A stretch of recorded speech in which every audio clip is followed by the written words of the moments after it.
Usai 4 hari hilang, pelajar cantik di Siak ditemukan tewas di kebun sawit, pamit beli pulsa, diperkosa mantan. Seorang remaja perempuan bernama Feby Rizkika Mayastani 16 tahun, wanita muda asal Benteng Hilir, Kecamatan Mempura, Kabupaten Siak itu ditemukan oleh warga tak bernyawa di kebun sawit. Mayat Feby ditemukan di kebun sawit milik warga yang berlokasi di Kampung Benteng Hilir Mempura Siak pada Minggu 6 Februari 2021. Mayat tersebut awalnya ditemukan oleh seorang warga yang sedang memanen sawit sekitar pukul 13.46 siang. Sesosok mayat itu ditemukan dalam keadaan terkubur di kebun sawit, tetapi karena seluruh tubuhnya tidak terkubur maka menimbulkan bau busuk. Selain itu, saksi mengatakan bahwa saat ditemukan mayat tidak mengenakan pakaian lengkap dan mulut terikat. Ditambah lagi dua tangannya juga terikat dengan menggunakan jaket yang digunakannya.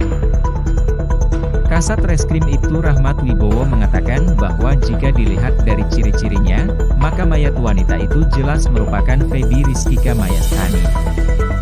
Sebelumnya wanita yang masih duduk di bangku SMA itu memang sudah dinyatakan hilang sejak Rabu 2 Februari sekira pukul 17.30 waktu Indonesia Barat. Setelahnya pihak keluarga juga sudah melaporkan kejadian itu ke Polres Siak pada Kamis 3 Februari. Awalnya korban sudah pamit keluar akan membeli paket internet untuk handphonenya dengan mengendarai sepeda motor berplat nomor BM2877YV. Akan tetapi sampai malam hari, korban tidak kunjung pulang ke rumah.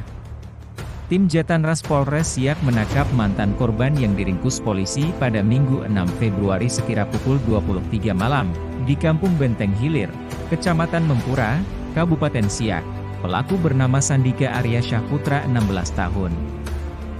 Korban dan tersangka ini saling kenal, mereka pernah menjalani asmara, ujar Kapolres Siak AKBP Gunar Rahadianto saat konferensi pers di Mapolres Siak, Senin 7 Februari 2022.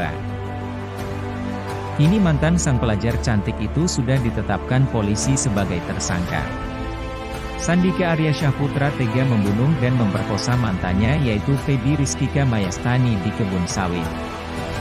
Kejadian pembunuhan tersebut berawal dari chatting antara tersangka dan korban di medsos.